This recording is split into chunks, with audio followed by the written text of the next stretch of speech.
Hello dear bankers, कैसे हैं आप सब लोग। आई होप सब मस्त हैं, जबरदस्त हैं। ऑडियो वीडियो कंफर्म कर दीजिए, ऑल गुड है। मेरी तरफ से मुझे सब सही नजर आ रहा है। हम दोस्तों कर रहे हैं संकल्प बैच में आपके मॉड्यूल 1 को तैयार। आज हो जाएगा 6/6 डन। मॉड्यूल 6 में अपन का 6 यूनिट्स हैं और वो सब हो जाएंगी खत्म मॉड्यूल 1 के अंदर। Sorry for your ABFM paper number 3 for your CIB examination. ठीक है जी, चलिए फिर कंट्रोलिंग शुरू करते हैं विदाउट एनी फर्दर अडूज। आज के सेशन में भी आपके लिए बेहतरीन क्वेश्चंस मैं आपके लिए लेकर आई हूँ। 10 क्वेश्चंस करेंगे, 10 क्वेश्चंस करेंगे और अपने चैप्टर को स्ट्रॉन्ग बनाएंगे। This is your friend and your teacher CM Disha Dua and here we have question number 1 on your screen. Which of the following need to be compared with the budgets in order to determine whether or not the goals have been achieved? Okay क्या compare करने से पता चलेगा?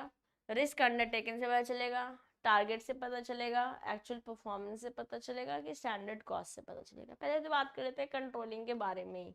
Controlling क्या होता है दोस्तों? Controlling में लेट्स से फॉर एग्जांपल आपने सोचा है, अ मोमेंट प्लीज। आपने सोचा है कि आपको ना 60 मार्क्स लेकर आने हैं BF में, क्योंकि समझ में आ रहा है सब्जेक्ट तो इसमें 50 से ज़्यादा लाते हैं, बट 60 टारगेट करते हैं लेट्स से फॉर एग्जांपल। ठीक है, this is your target, this is your goal. ठीक है ना। अब मान लेते हैं आपके जो मॉक टेस्ट पेपर्स आप कर रहे हैं वहां पर आ रहे हैं आपके 45, 47, 50 ऐसे मार्क्स आ रहे हैं। ठीक है, तो एक्चुअल में क्या हो रहा है? ये हो रहा है।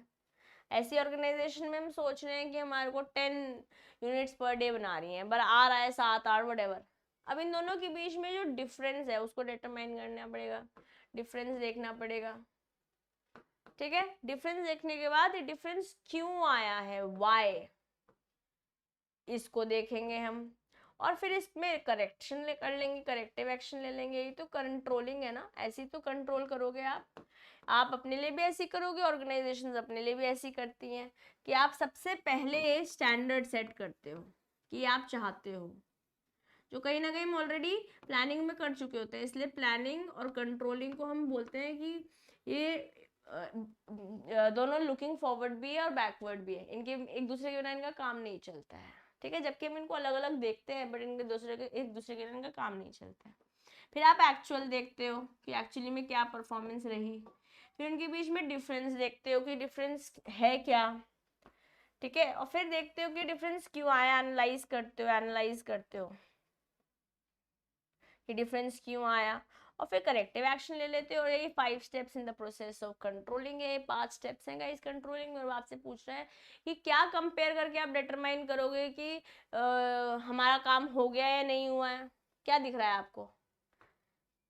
एक्चुअल के साथ कंपेयर करोगे ना, तभी तो पता चलेगा कि गड़बड़ हुई है। तो एक्चुअल परफॉर्मेंस के साथ देख लोगे। Question number 1 for you on the screen. Are we clear guys? Question number 1, easy peasy lemon squeezy. Yes, let's go to question number 2. Which of the following does not, focus क्या है दोस्तों, does not belong to the category of limitations associated with controlling? अच्छा, controlling की limitation से associated नहीं है।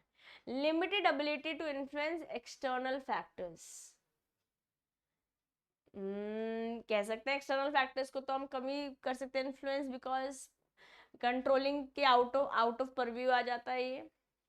An expensive Endeavour maintaining self discipline, ये controlling में आएगा क्या? लिमिटेशन नहीं है ये तो, ठीक है। आप एक्सपेंसिव है, कॉस्टली अफेयर है। Challenges involve in establishing quantitative benchmark, ये भी हो सकता है, ये भी है ना। तो ये डज नॉट है, मतलब ये लिमिटेशन है बेसिकली, दिस इज लिमिटेशन। और ये बोल रहा है कौन सा लिमिटेशन नहीं है, यही होगा लिमिटेशन नहीं है। मैं इसको आपको याद करने का एक इसी तरह का बताती हूँ, RLD। लिमिटेशन कैसे याद कर सकते हो आप? लिमिटेशन कैसे याद कर सकते हो अपार्ट फ्रॉम पॉइंटर्स लाइक, चलो RLDC बोल देते हैं। जो एम्प्लॉयज है वो रेजिस्ट करते हैं चेंज, कंट्रोल, जैसे मान लेते हैं 24 घंटे सर्विलेंस लग रखा है, कौन क्या कर रहा है वो देखा जा रहा है, मॉनिटर करने के लिए, जस्ट टू कंट्रोल। लोगों को ये पसंद नहीं आता है, लोग रेजिस्ट करते हैं, पीपल रेजिस्ट चेंज। ठीक है, people what do they, people क्या करते हैं दोस्तों, पीपल रेजिस्ट चेंज। ठीक है, फिर क्या करते हैं, एक्सटर्नल फैक्टर्स पे ज्यादा कंट्रोल नहीं होता है, little control on external factors.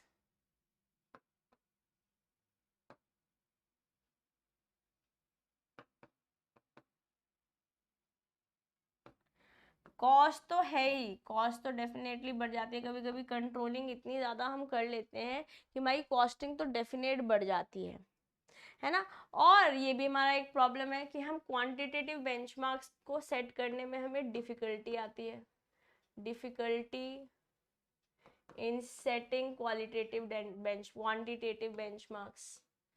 तो ये हमारे पास कुछ लिमिटेशंस हैं, किसके किसके, कंट्रोलिंग के। आई होप गाइज आपको समझ में आया होगा और ये शॉर्ट फॉर्म्स आपको मदद कर रहे होंगे टू रिमेम्बर। ठीक, चलिए इसी के साथ होता है question number 2 done. Let's go to question number 3। The act of bringing together the facilities and the persons necessary for collecting and processing information that is required by the top management is referred to as, जहाँ पे information को collect करके process किया जाए ताकि management एक decision ले पाए, वो पर्ट है क्या नहीं, वो सीपीएम है क्या नहीं, वो एनालिसिस ऑफ रेशियोज है कि नहीं, वो मैनेजमेंट इंफॉर्मेशन सिस्टम है, MIS रिपोर्टिंग बोलते हैं जिसे, है ना। यहाँ पर अपन के पास दो फर्दर प्राइमरी पार्ट्स हैं जो कि कलेक्शन ऑफ डेटा और मैनेजमेंट ऑफ डेटा। अपन के पास दो हैं प्राइमरी पार्ट्स, कलेक्शन और मैनेजमेंट। बेसिकली यहाँ पर क्या हो रहा है, आप इंफॉर्मेशन को कलेक्ट कर रहे हो इस तरीके से कि आप एक बढ़िया डिसीजन ले पाओ ऑर्गेनाइजेशन के लिए, जो कॉस्ट इफेक्टिव भी हो और मैनेजर्स के कंट्रोल में भी हो, है ना। यहाँ हेल्प करी जाती है मैसिव क्वांटिटी ऑफ डेटा को इस तरीके से ऑर्गेनाइज करके कि राइट मैनेजमेंट राइट डिसीजंस ले पाए और जिन पे रिलाय भी किया जा सके, है ना। हम तो बैंक्स में यूज करते ही हैं एक्सेल, MIS रिपोर्ट जनरली बनती है ना। Let's go to question number 4. Fourth question on your screen. Here we go. Which of the following does not belong to the category of control process? नहीं, फिर से focus is नहीं. Taking a look at variations. देखते तो हैं भैया क्या change हुआ है। Organising the combined efforts of employees, ऐसा तो हमने कुछ नहीं पढ़ा कंट्रोलिंग के प्रोसेस में। Taking action to make things right, लिखा था हमने करेक्टिव एक्शन। इस्टेब्लिशिंग बेंचमार्क्स, ये भी फर्स्ट स्टेप है आपका, ये लास्ट स्टेप है आपका। और वेरिएशन क्या है ये भी देख रहे हैं सेकंड स्टेप के अंदर, और थर्ड स्टेप में क्यों हुआ है डिफरेंस वो देख रहे हैं। फिफ्थ स्टेप में हमने देख लिया कि सही करना है हमारा कुछ चीज़ें, बट ये हमारा है और कंट्रोलिंग के प्रोसेस का पार्ट नहीं है, और नहीं पूछा है इसलिए यही आंसर होगा। नहीं पूछा है इसलिए क्वेश्चन नंबर 4 का बी ही सही आंसर होगा। ठीक जी, क्लियर है सबके, सबके दिल में ये टॉपिक्स उतर रहे हैं, क्वेश्चन एग्जाम में आएंगे, आई होप कर पाएंगे। Let's go to question number 5। Question number 5 हमसे क्या पूछ रहा है, क्वेश्चन नंबर 5 हमसे पूछ रहा है कि which of the following sentences does not fail to emphasize the connection between planning and controlling। ठीक है, managerial task of planning and controlling are often seen as separate. ये मान लिया कि प्लानिंग ऑर्गेनाइजिंग डिफरेंट है, ठीक है। Planning without control is pointless while controlling without planning is an exercise in futility, गलत बात है, दोनों एक दूसरे के बिना नहीं चल सकते। Controlling is evaluative process whereas planning is a perspective one, not exactly.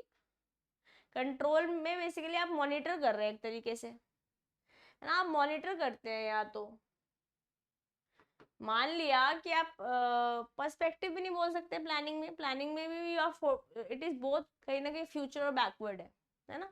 Both planning and controlling process are intervene and mutually rely on one another तो ठीक है, बट इंटरवीन नहीं कह सकते, है ना। हमारे पास बीच में और भी है, planning, organizing, staffing, directing, controlling, और फिर वापस शुरू हो जाता है। तो कॉन्टिन्यूअस प्रोसेस है, but what makes best sense is a option. ठीक जी, this is a question coming from Macmillan, इसलिए आपको ये क्वेश्चन में कोई दिक्कत है तो मेरे से पूछिए, अदरवाइज एक बारी पॉज करिए वीडियो और ये देखिए, या मैं आपको देती हूँ 10 सेकंड का समय, 10 seconds to self read it and then we move to the question number 6। ठीक है, एक बार ध्यान से क्वेश्चन पढ़िए, मैं आपके साथ हूँ, आपके पास हूँ, बट एक बार सेल्फ रीड दीजिए इस क्वेश्चन को और इसके ऑप्शंस को।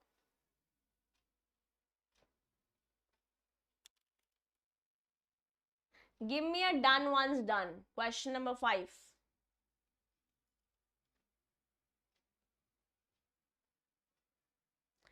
डन जी दोस्तों, वेट करें।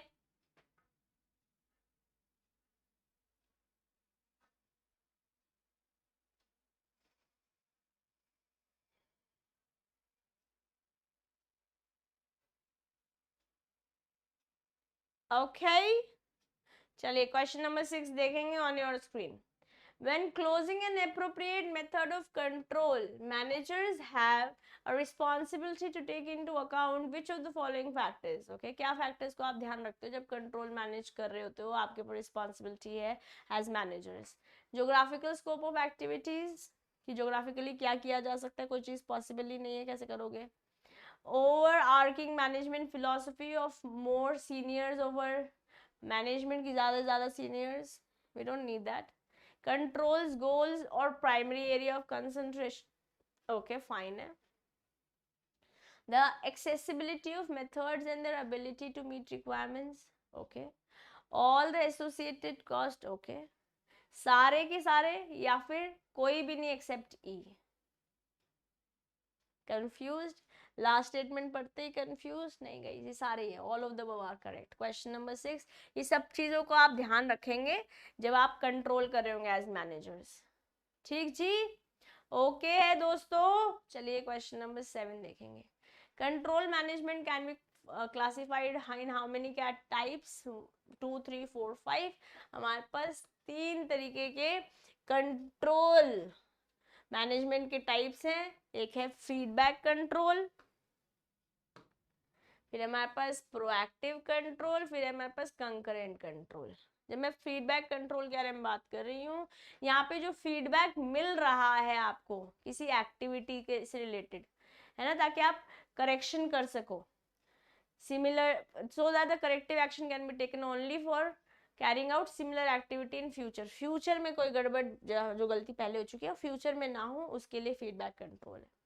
फिर प्रोएक्टिव कंट्रोल, ये फ्यूचर डायरेक्टेड कंट्रोल्स है कि फ्यूचर में ये प्रॉब्लम आ सकती है तो पहले से प्रोएक्टिवली अपन काम कर रहे हैं.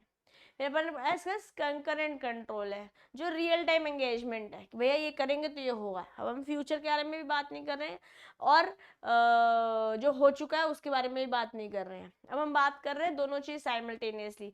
These controls are based on real time engagement of controllers as the activity is being carried out. So the corrective action can be taken simultaneously, काम करते करते ही करेक्शन कर लो. तो 3 तरीके के हमारे पास कंट्रोल मैनेजमेंट टाइप्स है, इंपॉर्टेंट है. ठीक, ये 3 मैंने यहाँ पर दिए है, बट ये तीनों आपको समझ में भी आने चाहिए. तो ये आपका होमवर्क रहा कि आपको रीड लगाना है इस टॉपिक को. Okay, let's go to question number 8 for you on the screen. Management audit is a technique to keep a check on the performance of, किसकी किसकी मैनेजमेंट ऑडिट से क्या कंपनी आप परफॉर्मेंस, कंपनी का परफॉर्मेंस चेक कर पाएंगे, management of company का देख पाएंगे, शेयर होल्डर का कर पाएंगे, कस्टमर का कर पाएंगे.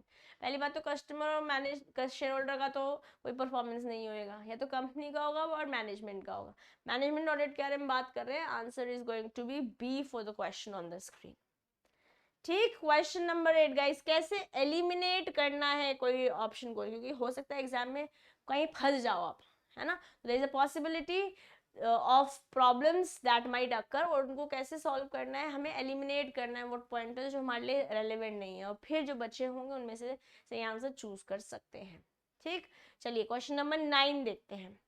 First step in controlling processes, सबसे पहले तो आप बताते हो कि आपको चाहिए क्या, है ना. तो आप डिटरमाइन करते हो स्टैंडर्ड, दिस इज 1. फिर मेजर करते हो एक्चुअल परफॉर्मेंस, फिर देखते हो कि डेविएशन क्या हुई है, फिर एनालाइज करते हो क्या डेविएशन हुई है, और फिर करेक्टिव एक्शन ले लेते हो. स्टैंडर्ड माइनस एक्चुअल, है ना, ऐसे होता है ना for third step। तो आंसर फर्स्ट स्टेप कौन सा है, हमारे को 1 दिख रहा है, C will be the right answer here. Question number 9 and here comes the last question of the day.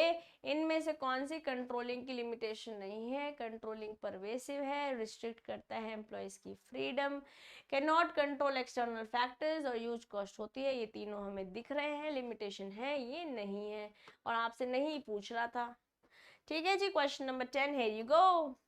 And with this, we are done with controlling also. Module 8 done and done. ठीक है?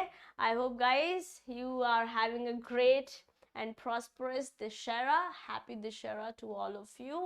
I'll see you in the next session with Module B live. Okay?